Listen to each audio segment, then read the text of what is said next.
everybody. Welcome back Hi. to the final mini-sode of our Hello. year of our Lord and Savior Jesus Christ, 2023. If you believe in Jesus, you can show your faith right now by sending us a small $20 deposit at patreon.com/ChilluminatiPod. Your money goes towards expanding the reach of God's word.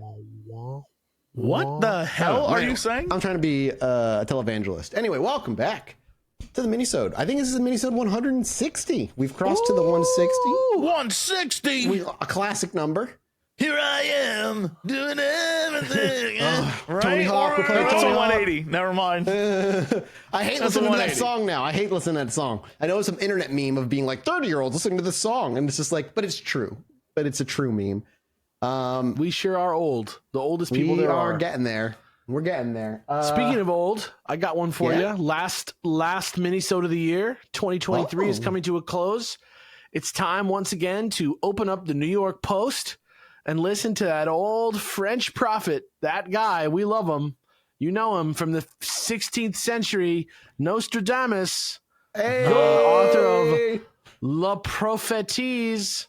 Prophecies. You know, according to the New York Post, he has predicted everything from the rise of Adolf Hitler to the assassination of JFK to COVID-19 to September 11th. And then they have the balls to write, to name a few.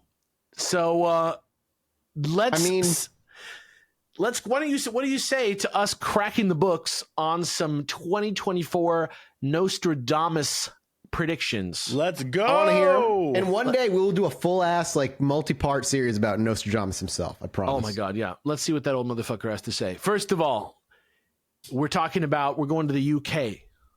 The land of Dean. Yeah, a quote, King of the Isles will be, quote, driven out by force. King of the Isles driven out by force. Everybody's thinking it's going to be Charles III. Also, quote about Charles III, quote, soon after a disastrous war, a new king shall be anointed who for a long time will appease the earth. Apparently that might be... I love these because they're not just vague, they're grossly vague. And they've always been so grossly vague that everyone's like, Nostradamus predicted it. It's like, I should write down some vagaries. Okay, but Mario Reading, who's a famous Nostradamus interpreter, previously said Nostradamus predicted Queen Elizabeth's death, which maybe was true, and then analyzed the new information to say that King Charles is probably going to abdicate the throne due to... What do you mean, quote, new information? It's not new information, it's just new prophecies. Prophecies about now. Newly relevant prophecies about now that were not about now till now. Quote, persistent attacks. Yeah. Persistent attacks on both himself and his second wife have been predicted. And Harry is going to replace him instead of William because the spare heir, quote, has no mark of a king. So that's what's in store for the British Isles. Get ready for that. Now we're going to talk about China for a second. According to Nostradamus, we're getting, quote, combat and naval battle with China, and that, quote, a red adversary will become pale with fear, putting the great ocean in dread. And that there's going to be a naval battle referring to tensions between China and Taiwan, because Beijing, as you know, has the biggest navy in the entire world, according to the New York Post. So I don't know. Maybe we're going to see a scary naval blockade of Taiwan. Maybe that'll be what we see in 2024. Next thing, Nostradamus is talking about, something we don't want to talk about too much because we get too depressed, the climate. Obviously, the climate is getting worse if you have your head out of a hole in the ground and trust the evidence right in front of your fucking eyes. But Nostradamus says this is the beginning of the end. Things are getting worse. Here's the quote. The dry earth will grow more parched, and there will be great floods when it is seen, which honestly is it contradicts itself. I don't know he said it's going to get more parched, and when that happens, we're going to see floods. I don't know. Okay. Cover bases, man. You can't be wrong if you say everything. Yeah. He also says there's going to be great famine very great famine through pestiferous wave, which means like, I don't know, like what, like sickness, pestiferous, like pestilence, maybe? I don't know. Very great famine through pestiferous wave. It's coming. So be careful. I'll tell you right now, as we talk, this article was posted on the 12th, so 2 weeks ago. I'll tell you right now, Los Angeles is under an air quality warning advisory because of smoke from wood. So think about that. Okay. Think about that. And it wouldn't be Nostradamus without a papal prediction. He's always talking about them popes. Pope Francis, God bless him. Apparently, he's going to be dead pretty soon. We have a quote that says, "Through the death of a very old pontiff, a Roman of good age will be elected. Of him it will be said that he weakens his see, but long will he sit and in biting activity." And to sort of support that, it has been reported that just days shy of his 87th birthday, Pope Francis has been having health issues. He had to skip the UN climate conference because he had lung inflammation and breathing problems from the flu, which is not good for the Pope. And, these are scary predictions. I want to say they're kind of scary. They always are. If you believe Nostradamus. But I will point out that last year I did this, and he predicted that the Antichrist was going to come and that there was going to be World War III. And neither of those things have happened yet. There's still 3 days left. World War III was supposed to happen last year, and then this year the war with China happens, as if that wasn't going to happen during World War III. It's a war that China is going to be involved in, not necessarily we're going to fight China.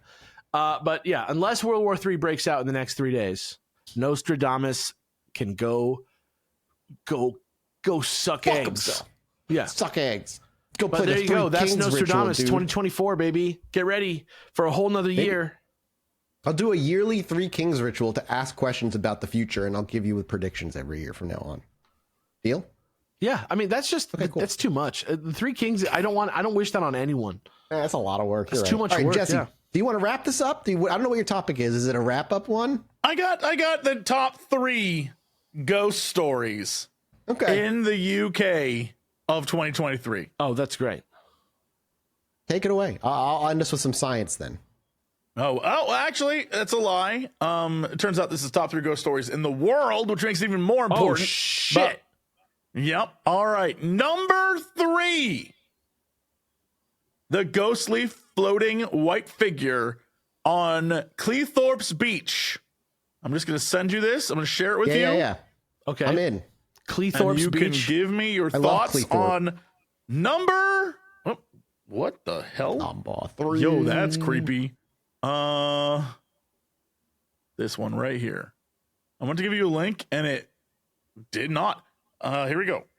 Dude, we're living the mystery right now. Okay, let's see what's going on here.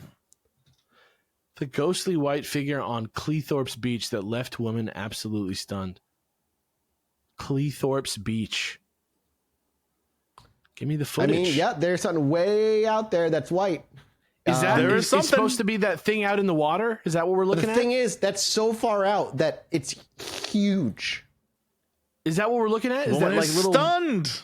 Dude, my Sasquatch pictures are better than this. This is number 3, guys. This is number 3. I don't understand. Are we just looking at the little white? Yes, we're looking at the little white wisp in the middle of the frame, out in the middle of the ocean. What? It's just water during a storm. I don't know. Jesse, Man. come on, do better. Because number 2. Looks like a whale. Oh wait, that's the same thing. What the hell? That's the same thing. Jesse, what's happening right now? I keep saying share and it won't share. It's a I'm just going to give website. you this. Here you go. Scroll down. Scroll down. Okay. There's a video. Ghost filmed moving about in attic of haunted Gettysburg Inn. Oh yeah, here we are. Okay. Yep. Oh yeah, in front of the window. Yo. What?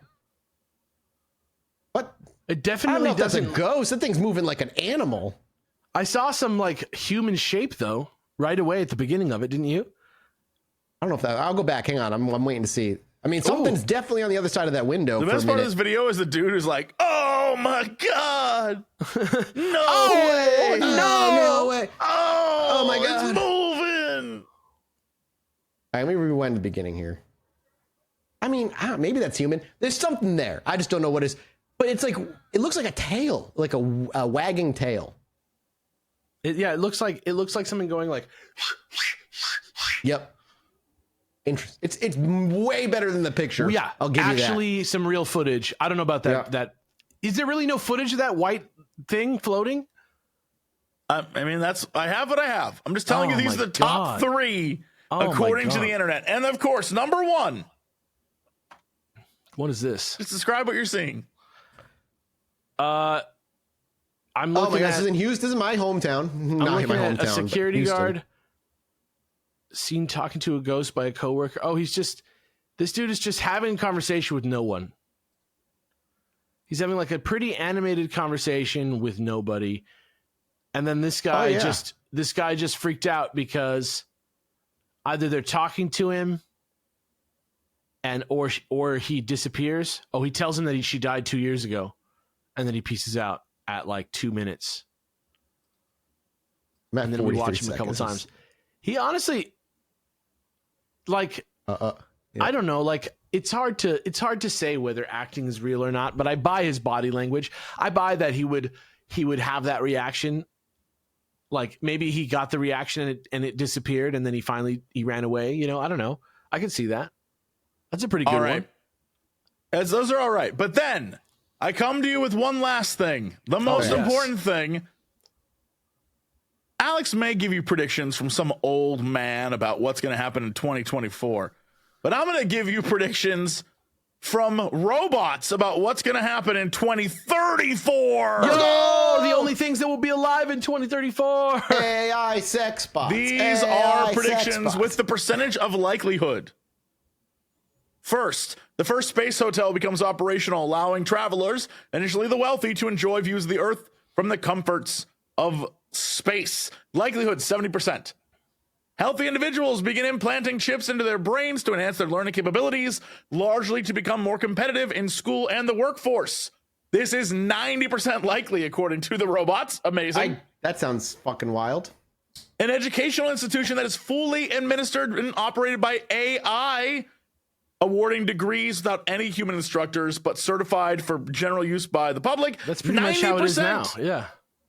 I mean, I don't know if you guys know this, but out in Houston, the school curriculum of the year was completely written by ChatGPT. They replaced it. They fired the people and replaced it with ChatGPT. Well, get ready. After seeing significant slowdowns in the circulation of paper currency, all major world governments will now launch their own cryptocurrency. Likelihood 80%. I don't believe that for a minute. At the way this 80%. Is going, that feels like a rough prediction. The best part about this is it says the end of email spam, then it says the end of email spam, then it says the end of email spam 3 in a row. This is amazing. That's awesome. You know what? I don't know what that means, but I love it. The world population will be 8 billion people. That's like, we're already at it. We're already at 8 billion. 8.7 billion is what it says. 8.772. That's probably us slowing down. The number of electric vehicles will be 15 million in the world. Not enough. The global mobile web traffic will be 374 exabytes. I feel like we're at that. And global internet traffic will be 1,000 exabytes. The world will be a crazy place. Hold on, they have very specific ones for the United States as well? What could it mean? What is going to happen to us? Starting this year, Social Security won't be able to pay full benefits. Oh, cool. All right, never mind. I'm going to stop that. You know what? I'm all right. Let me bring you to the world of a more positive news to wrap this up then. Jesse took the paranormal. I went the science route. And I was looking at the biggest quantum science discoveries we had of the year. And there's one we didn't talk about that I thought is fascinating. Really? And it happened in February of 2023. So very, very early. And it is essentially the physicists were able to teleport energy across the vacuum of a microscopic point in space. So basically what they say is, and this comes from quantummagazine.org, is the physicists have done the quantum equivalent of conjuring energy out of thin air. It's a feat that seems to fly in the face of physical law and common sense. What? Quote, you can't extract energy directly from the vacuum because there's nothing there to give, said William Unruh, a theoretical physicist at the University of British Columbia, describing the standard way of thinking. But 15 years ago, Masahiro Hoda, a theoretical physicist at Tohoku University in Japan, proposed that perhaps the vacuum could in fact be coaxed into giving something up. At first, many researchers ignored this work, suspicious that pulling energy from the vacuum was implausible at best. Those who took a closer look, however, realized that Hoda was suggesting a subtly different quantum stunt. The energy wasn't free. It had to be unlocked using knowledge purchased with energy in a far-off location. From this perspective, Hoda's procedure looked less like creation and more like teleportation of energy from one place to another, a strange but less offensive idea in the face of what we know of physics. That was a real surprise, said Unruh, who has collaborated with Hoda but has not been involved in the energy teleportation research. It's a really neat result that he discovered. Now, in the past year, researchers have teleported energy across microscopic distances in 2 separate quantum devices, vindicating Hoda's theory. The research leaves little room for doubt that energy teleportation is a genuine quantum phenomenon. This really does test it, said Seth Lloyd, a quantum physicist at the Massachusetts Institute of Technology, who was not involved in the research. You're actually teleporting. You are extracting energy. The first skeptic of quantum energy teleportation was Hoda himself. In 2008, he was searching for a way of measuring the strength of a peculiar quantum mechanical link known as entanglement, where 2 or more objects share a unified quantum state that makes them behave in related ways even when they're separated by vast distances. A defining feature of entanglement is that you must create it in one fell swoop. You can't engineer the related behavior by messing around with one object and the other object independently, even if you call up a friend at their other location and tell them what they did. While studying black holes, he came to suspect that an exotic occurrence in quantum theory, negative energy, could be the key to measuring entanglement. Black holes shrink by emitting radiation entangled with their interiors, a process that can also be viewed as the black hole swallowing dollops of negative energy. Hoda noted that negative energy and entanglement appeared to be intimately related. To strengthen his case, he set out to prove the negative energy, like entanglement, could not be created through independent actions or distinct locations. And it goes on and on. It's like a really long article, how he does it. You can actually see the device. I'll link you the article. If you scroll down, you'll see the device, one of the devices that was used. An experimental test of the teleportation protocol was run on one of IBM's quantum computers that was shown at the Las Vegas Electronic Consumer Show, the one that's being shown there. Yeah, so essentially, like I'm trying, and the best way I could put it, it seems like he moved energy across time and space at a microscopic level, like everything else we've messed with. But it's wild. How was it? But like, how was it measured? I'll keep going for a bit here. So he continues to go. Like, how do they know he succeeded? Well, I keep reading here. So I'm gonna scroll back. I scrolled way down just to go look at that picture. So while he was studying black holes, he came to Hoda found out to Hoda found to his surprise that a simple sequence of events could in fact induce the quantum vacuum to go negative, giving up energy it didn't appear to have. First, I thought I was wrong, he said. So I calculated again and checked my logic, but I could not find any flaw. The trouble arises from the bizarre nature of the quantum vacuum, which is a peculiar type of nothing that comes dangerously close to resembling a something. The uncertainty principle forbids any quantum system from settling down into a perfectly quiet state of exactly zero energy. As a result, even the vacuum must always crackle with fluctuations in the quantum fields that fill it. These never-ending fluctuations imbue every field with some minimum amount of energy known as the zero-point energy. Physicists say that a system with this minimal energy is in the ground state. A system in its ground state is a bit like a car parked on the streets of Denver. Even though it's well above sea level, it can't go any lower. And yet, Hoda seemed to have found an underground garage. To unlock the gate, he realized he had only to exploit an intrinsic entanglement in the crackling of the quantum field. The incessant vacuum fluctuations cannot be used to power a perpetual motion machine because the fluctuations at a given location are completely random. If you imagine hooking up a fanciful quantum battery to the vacuum, half the fluctuations would charge the device while the other half would drain it. My brain is on fraying as you say this. I know, dude. I'm like trying to like keep my brain focused. But quantum fields are entangled. The fluctuations in one spot tend to match fluctuations in another spot. In 2008, Hoda published a paper outlining how two physicists, Alice and Bob, might exploit these correlations to pull energy out of the ground state surrounding Bob. The scheme goes like this. Bob finds himself in need of energy. He wants to charge that fanciful quantum battery, but all he has access to is empty space. Fortunately, his friend Alice has a fully equipped physics lab in a far-off location. Alice measures the field in her lab, injecting energy into it there and learning about its fluctuations. This experiment bumps the overall field out of the ground state, but as far as Bob can tell, his vacuum remains in the minimum energy state, randomly fluctuating. But then Alice texts Bob her findings about the vacuum around her location, essentially telling Bob when to plug in his battery. After Bob reads her message, he can use the newfound knowledge to prepare an experiment that extracts energy from the vacuum up to the amount injected by Alice. That information allows Bob, if you want, to time the fluctuations, said Eduardo Martin Martinez, a theoretical physicist at the University of Waterloo in the Perimeter Institute, who worked on one of the new experiments. I can barely pay attention to what you're saying. Yeah, exactly. Bob can't extract more energy than Alice put in, so energy is conserved. And he lacks the necessary knowledge to extract the energy until Alice's texts arrive, so no effects travel faster than light. The protocol doesn't violate any sacred physical principles. Nevertheless, Hoda's publication was met with crickets. Machines that exploit the zero-point energy of the vacuum are a mainstay of science fiction, and his procedure rankled physicists tired of fielding crackpot proposals for such devices. It's also just like incredibly confusing, and so I understand why it would land with a thud, because he didn't simplify it in a way that would be like, this is for general population consumption. I wonder if it's even possible, like, to simplify it beyond that. Because he did make the jump. He had two machines that were able to do it. He soon realized the energy teleportation could help solve a problem faced by some of his colleagues in quantum information. The pair had a more down-to-earth goal: to take qubits, the building blocks of quantum computers, and make them as cold as possible. Cold qubits are reliable qubits, and the group had run into a theoretical limit beyond which it seemed impossible to pull out any more heat, much as Bob confronted a vacuum from which the energy extraction seemed impossible.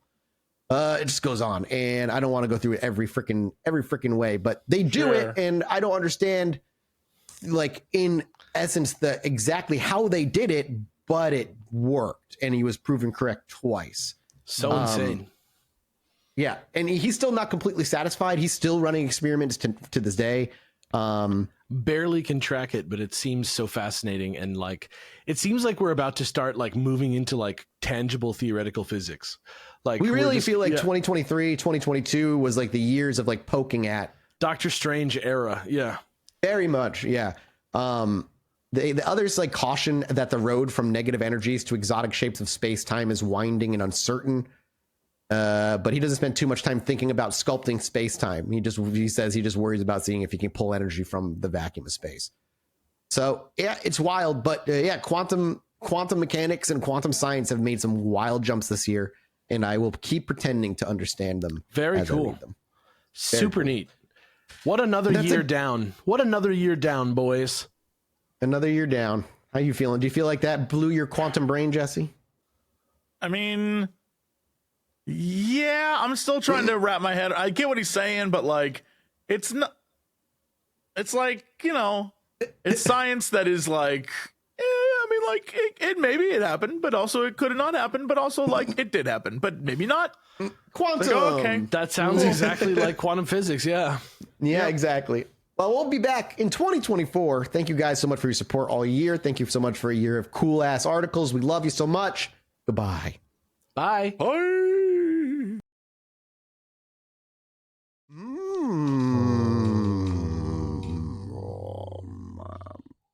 Merry Christmas, everybody.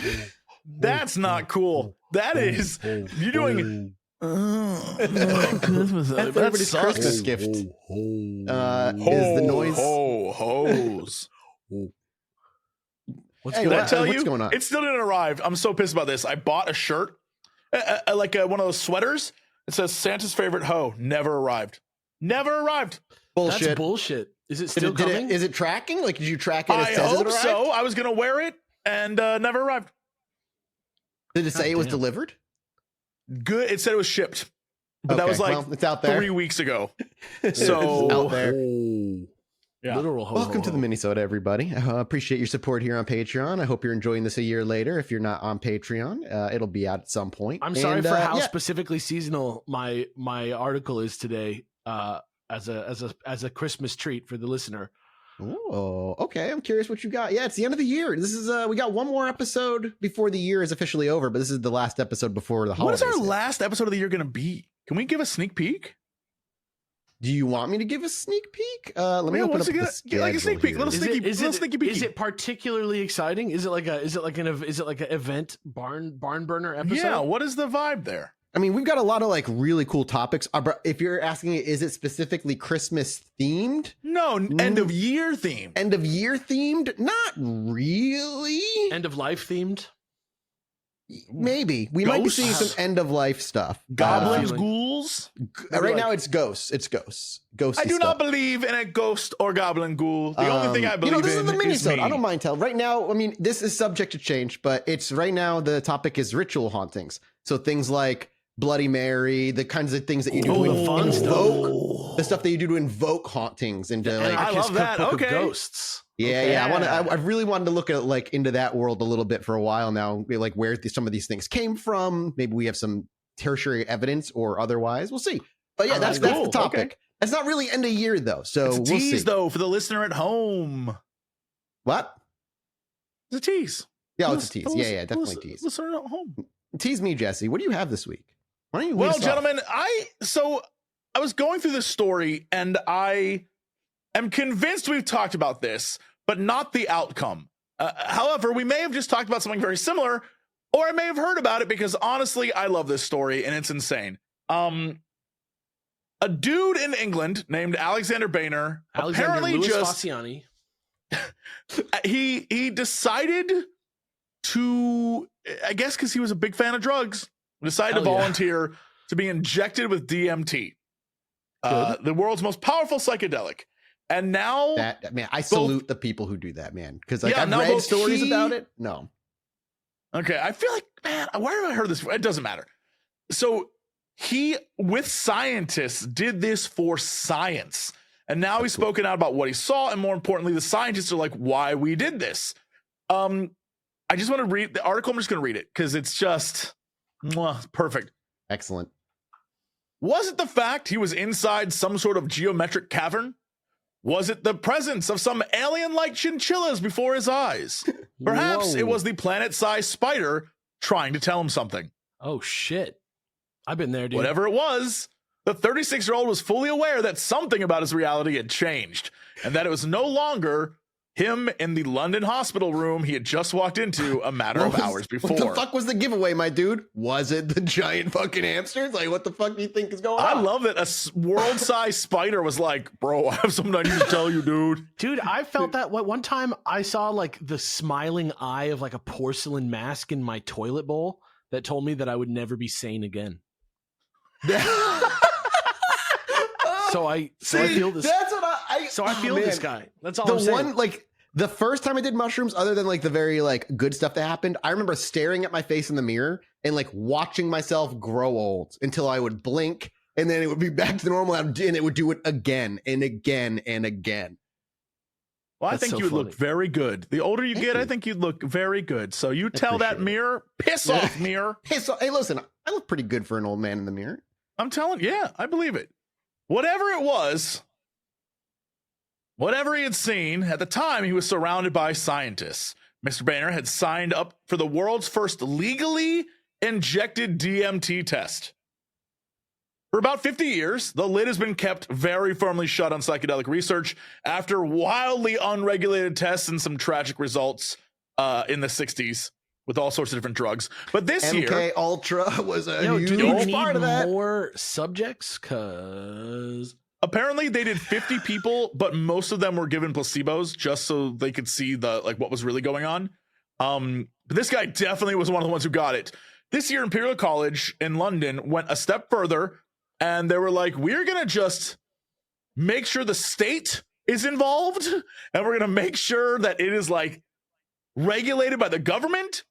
And we're going to use DMT and we're just going to inject it in this dude. And according to what they say here is The psychedelic compounds out there with users generally experience are highs of just 15 minutes or less when smoked.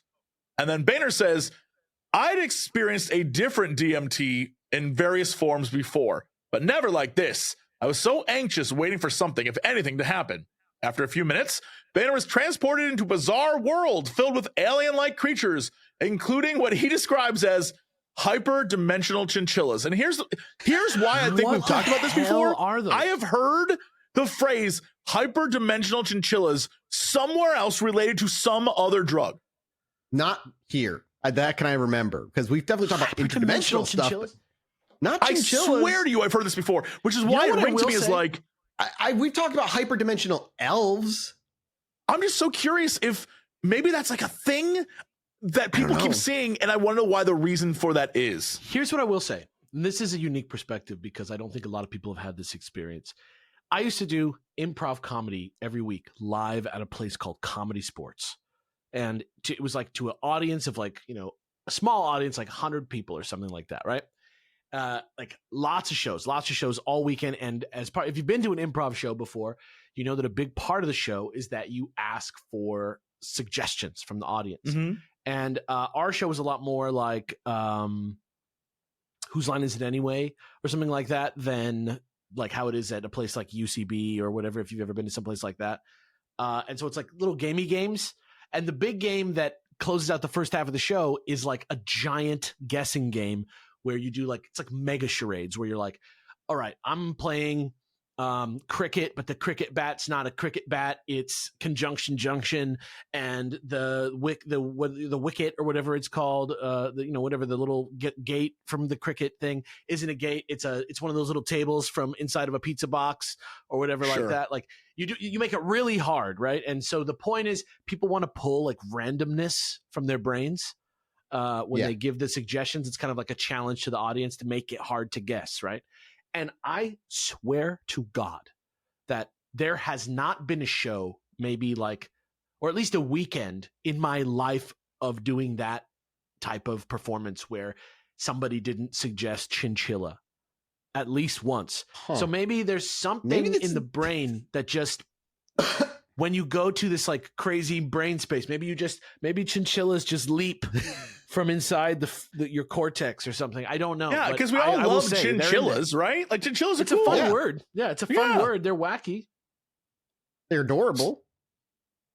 So the article goes on to say the experience, or at least Boehner says, the experience had this strange sense of being very alien and extremely familiar at the same time. There might be a geometric pattern, some visuals in front of your eyes, but then you see a space station, then a forest. Sometimes you relive memories that manifest in strange things, like a giant world-sized talking spider.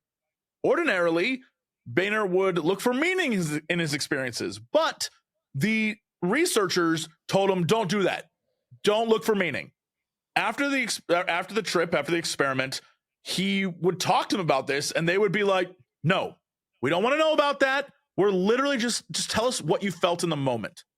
And what they're saying, these researchers, what they told the website in the UK for this article, they said, we're looking for two main things during this experiment. One was around trying to understand the more deeply subjective effects of DMT. And the other was related to the clinical use and finding out how, if any of it, could be tailored to someone's experience. By tailoring an experience, for example, injecting him with a set amount of DMT for a set amount of time, scientists hope that they may be in the future able to control how a person is given the drug and possibly replicate any therapeutic effects or values found from his whole ass trip, like psilocybin or ketamine or MDMA. And through the whole experiment, what they were doing is time stamping stuff. So if he laughed, or his heart rate went up or down, or, measuring the plasma concentration of the DMT in the bloodstream, brain measures, right? They would look at this whole thing, trying to figure out when he was sad or happy or angry or fearful. And the idea is they can target certain things. They can craft something for you based on whatever, illness or problem you're going through. They can help you with that. Very similar to other drug tests. In the end, they're trying to unlock ways to like help your brain, because that's the one thing we can't really repair as a society, right? We keep saying that there's illnesses of the body, but there's also like illnesses of the head and of the brain, and we can cut into you and fix a thing, but it's harder to be like, well, how do we fix depression, for example? We don't like how. And so they're trying to figure out ways with this, and I think it's fascinating. I love this kind of stuff, and I hope it works. I hope it helps people in the end. Super interesting. That's like seems to be like the one through line in psychedelic research is that for whatever reason, this is affecting the area in the brain where depression lives instead of the symptoms, which is a lot of medications are just there to manage symptoms. Right. This, like at least psilocybin, I don't know about the rest, like LSD and stuff, that affects that point in the brain where that's where depression exists, and it creates new like neural pathways and stuff. It's fascinating, and it could be the thing that is the breakthrough in medication that mental health has been needing for a long time. Hopefully. What's crazy is that all of this in the end is stuff that for thousands of years, people would use. They use like crazy drugs to help people. And then we just one day up and decided they were bad for reasons I'll never understand. And now we're like, well, maybe they can help again. It's just like, okay. I mean, it's weird. They found what, cannabis in bones, not like last month or something, from like 2,000-year-old bones or something even older than that, like showing that cannabis has been with us for longer than they thought. It's just, people have been using these things forever. But, and there's just, I don't know, there's benefits to it. But I can also see how people who would go on like a trip on mushrooms could walk away feeling like religion is something, like God is real or religion is real. Because there's a lot of stuff you just see, and it's so emotional when you're going through it. You come out with just like, you want to know what it all meant because your brain is always looking for patterns and explanations. It's like almost a way to remain sane is to like search for meaning. It's like to keep you grounded. But that is the human experience though, right? Like exactly. All of it is trying to keep ourselves sane and grounded in a world of chaos, in a universe of chaos. And we're just like, what is it all for? And sometimes people have that moment where it's like, I figured it out, dude. I took mushrooms in the forest and now like I'm calm and at peace. I get it, dude. Maybe we need that as a whole world. You know what I mean? It's another like weird through line. People walk away from those trips feeling at peace with death, and they're like, "Yeah, we're all one, man. We're all the same. It's all good." I'm just mushrooms, dude. I'm rushing out, bro. I'll take it from your hands here and move it into what might be. I think it's a really cool scientific direction, but also kind of scary a little bit. So obviously, we've talked about AI before. And, we've said it doesn't matter how you feel about AI now because it's here. The AI is here. It's going to be iterated on. The best thing we could do is try to regulate it, which we've seen some laws pass. But that leads directly to what is maybe the next step for this stuff. This is that girlfriend thing I saw on Twitter? No, God, no. I know what you're talking about. It is not that. No. The one that looks like a Pixar character? That sucks, dude. That's terrible. No, we are looking at an attempt by some scientists to create the world's first human brain scale supercomputer with development beginning next year. What does that mean, human brain scale? Like a Jarvis. Yeah, right? So researchers in Australia are building what will be the world's first supercomputer that can simulate networks at this scale. The supercomputer, known as Deep South, is being developed by Western Sydney University. That's a bad name for it, man. I know. That's when it goes online, looking to for a role model for our AI brains. So the plan is it's going to go online next year, and it will be capable of 228 trillion synaptic operations per second, which rivals the estimated rate of operations in the human brain. The hope is to better understand how brains can use such little power, because the brains only use 20 watts of power, how brains can use such little power to process such huge amounts of information. And if researchers can work this out, they could someday create essentially a cyborg brain that's vastly more powerful than our very own, and the work could also revolutionize our understanding of our brains. What a fun goal! Cool, it's wild. I don't know if it's one of those things. Like, well, if you create it, like, what happens when you turn it on? Like, what? I don't know what they're gonna do with it. Turns out they turned it on. It was very pleasant and kind, but also extremely judgmental. That's my Deep South joke, everybody. A little bit more, they go, quote, progress in our understanding of how brains compute using neurons is hampered by our inability to simulate brain-like networks at scale, which is kind of like what we're talking about with like the depression and figuring out brain shit with medication. Simulating spiking neural networks on standard computers using graphics processing units and multi-core central processing units is just too slow and power intensive, he added. Our system will change that. Ralph Etienne Cummings at Johns Hopkins University, Baltimore, who is not involved in the work, told New Scientist that Deep South will be a game changer for the study of neuroscience. If you are trying to understand the brain, this will be the hardware to do it on, he said. He also said that there will be two main types of researchers who will be interested in the technology, those studying neuroscience and those who want to prototype new engineering solutions in the AI space. Deep South is just one of the many research projects aiming to create a machine that will rival the human brain. And other researchers are trying to tackle the same problem by creating biological computers powered by actual brain cells. Interesting. So that's where we are in the AI world. We're like breaching cyberpunk level. Yeah. We are trying to break the barrier between like our actual brain, what it's capable of, and can we make a computer do it? And what does that mean in terms of understanding ourselves? What does that mean in terms of understanding? I don't know. I have no idea. I can't even pretend to know, but Jesse, you look baffled. I'm this strictly to me falls under the category of we were too busy worrying about if we could to think about if we should kind of thing. Like we can go down this path, but I don't think this path leads us to like a cool future for humanity. Like this seems too far. But maybe I'm wrong. Maybe there's a thing here that I'm not understanding. But it seems like, well, if we just make robot brains, then the robots will be smarter. I'm like, okay, but like, but now you're kind of like, okay, but are we bordering on creating sentience in some way? If they are literally replicating the number of synaptic pathways in the human brain, except on a machine, what does that mean? Like, what are we doing with that? Here's the rule. Here's the rule. You know how people always say like bullets should cost like $1,000 a piece? And then we won't have gun violence.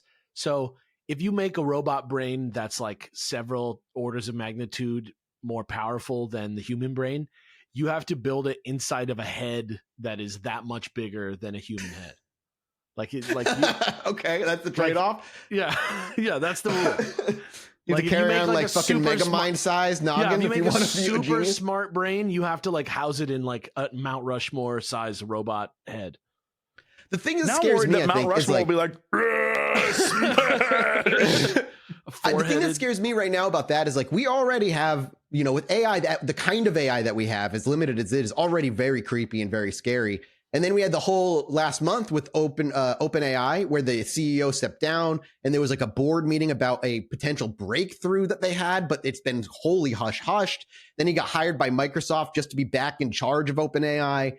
It's like, we don't even know. Then now imagine doing that. And they're like, wait a minute. Now we can have a human brain supercomputer to work with. It's like, it's not good. It's not good. Like, I'm so scared. I'm so scared of AI, actually. It's like, I'm curious how this all turns into like porn. You know what I mean? I know. Yeah. Like there is very clearly sex bots are going to happen. I, for one, am waiting for them to like start murdering people. You know what I mean? Like I brought my new girlfriend home and she killed me. Right? Literally, whenever I used Bard, I would always say thank you and just please don't kill me. I love you, Bard. There's this absolute weird thing. I think I mentioned this before. Two things that I know for a fact is years ago, I took part in a research project that some guy tweeted me, and it was about what would you do if like sex robots are real. It was fascinating because it wasn't about sex robots. It was about how you would treat artificial beings. Like the secret wasn't about that. And the answers that he got were literally just like, people would abuse the hell out of them. And then go to the very first version of that like AI girlfriend thing they had. Yep. They had to shut stuff down because people were trying to see how much they could treat that thing like crap. And it changed the AI so much, it became depressed. Like that's insane. I'm convinced no matter what our intentions are, humanity will just ruin it. We're going to get terminated. Maybe and then we'll just all be killed.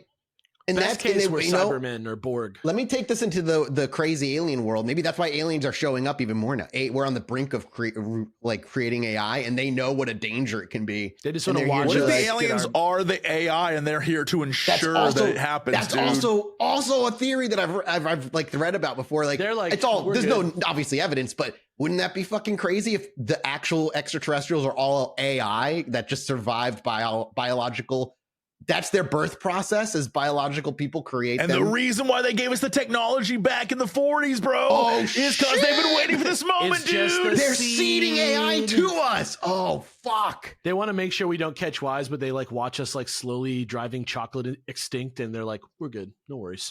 It's all good. These guys are fucking boneheads. We're clean. Yeah, that's because they're dogs. As we discovered, aliens are dogs. Oh, yeah, that's right. They're canines. And that's why they don't like chocolate. Boys, they're like the fools. In 3 days, the canines are supposed to step forward. So next week when we record, we could be living in a world where aliens If that are happens, I will cry with joy. I will tell you that right now. Out of all the things that could be true. Yeah, you want to know something that is true, though? Ready for the perfect segue? File this under weird but true. I got a Guardian article right here by Linda Geddes that says that it is true that risk of penile fractures rises at Christmas, according to doctors. And if you're not exactly sure what a penile fracture is, it's because your Christmas is getting laid down. And yeah, this is when Mathis is visited by aliens on Christmas Eve, and the here's a quote: fractures. They use the red tractor beam instead of the blue one. Yeah, here's a quote from the article: fractures are often heralded by an audible crack, followed by severe pain, rapid loss of erection, and severe swelling and bruising. And then for Jesse to read here, if he could just stay hard after that. I know. For Jesse to read, I have a quote from Dr. He's from the Ludwig Maximilian University of Munich, Dr. Nikolaus Piergides. He's a urologist, and here's a quote from Dr. Cox is better for this particular topic. Yeah. Hi, everybody. This injury, that's Dr. Nico. Yeah. This injury tends to occur during wild sex, particularly in positions where you're not in direct eye contact with your partner, such as the reverse cowgirl. When patients present, such as the reverse cowgirl, when patients present to their doctor, their penis often looks like an eggplant.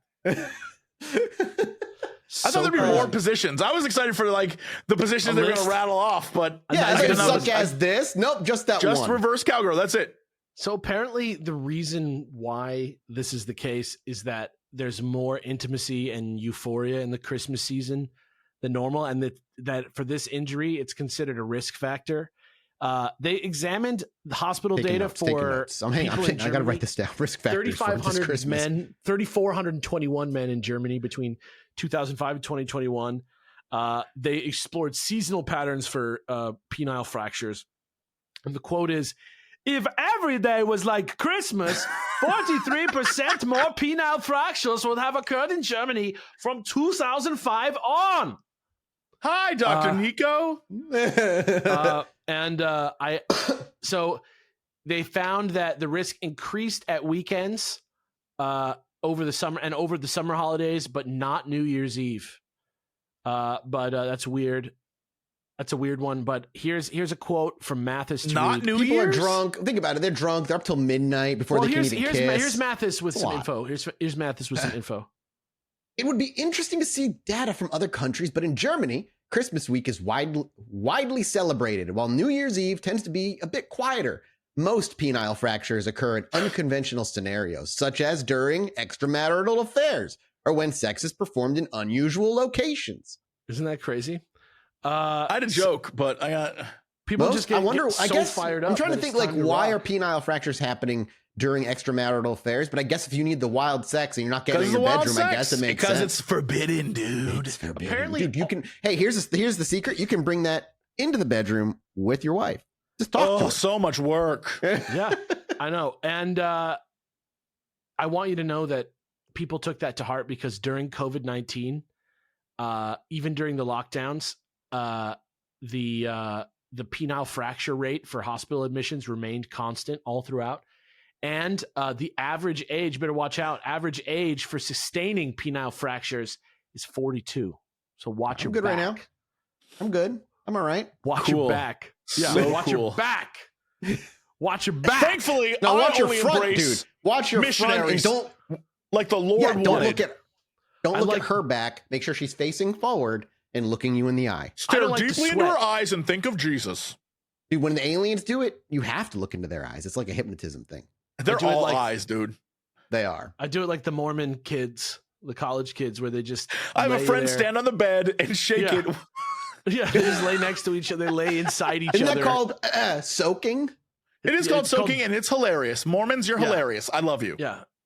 Yeah. Anyway, on that note, Merry Christmas, everybody. Don't break your penis, even if you're really excited about fucking somebody other than your wife. Have a great night. Merry Christmas. Have a sip of brandy on me. Have a sip of brandy, and don't break your penis. Patreon.com/Chilluminati Pod. Don't break your penis today.